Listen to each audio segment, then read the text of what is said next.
Welcome back, Scratchers. At this point, we have a plane able to move left and right and have the animation of the spinning propellers, but to make this a scrolling shooter, we really want our plane to be able to shoot. So how are we going to do that? Well, we need to pick one of these sprites to be our bullet. We have a lot to choose from. I'm going to pick the large bullet for my P-38, and I want that bullet to be fired when I press the space key. Now, I'm going to go ahead and use the Win space key pressed hat block because for firing bullets, I'm okay with that little pause that we saw when we were steering left and right. You're welcome to switch to the other strategy if you prefer, but I find, at least when I play these games, I want to just tap that key repeatedly, so that actually is the behavior that's going to look normal for me. Okay, so what we want that sprite to do is when we hit that space key, we want it to actually show up, and we want it to appear on the screen and move upwards. Now, if I hit that space bar, notice my bullet just popped in. It's actually up here at the top of the screen. If I pull it down and hit space again, it appears right there. Where I really want it to start from is where my plane is. So we need to go back to the motion blocks and figure out how to move that to our plane.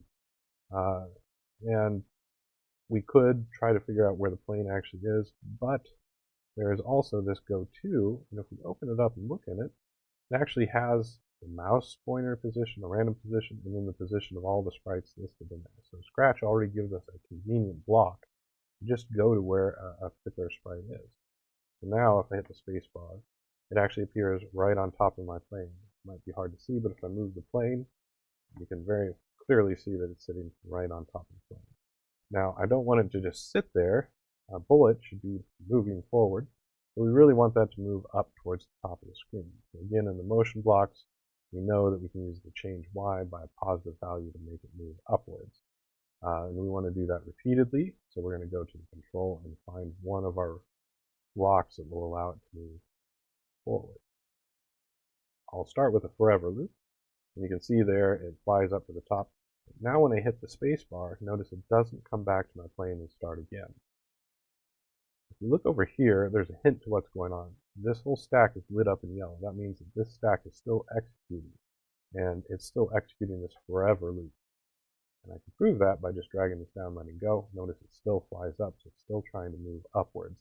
Now Scratch also has a rule that says sprites can't move off the stage, so when it reaches the top of the stage, it just stops there, but it's still trying to travel up. And that basically tells me the forever loop is not going to do what I need.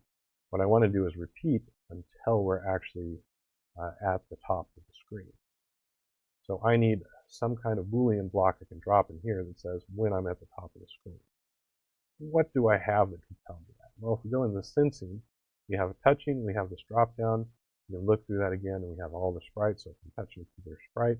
But we also have this edge. What that actually means is the edge of the screen, so the edge of the stage. Anywhere on an edge, if I'm touching, this will evaluate true. So I can drop it in this repeat and say just basically keep going upwards until we touch one of the edges. Since we're moving upwards, the only edge we should touch is the top. And now I can refire that bullet. Now it still gets stuck at the top, so we probably want to go back to our looks, find our hide block, and just hide it once it reaches the top of the screen. And now we have a bullet that fires, it travels up to the top of the screen, and looks pretty good. Now there's just one problem. I can't fire a whole bunch. I can only fire one bullet. That might be appropriate for our game. That may be what we want. But if it's not what we want, we'll want to have a strategy for dealing with that. And we're going to talk about that next.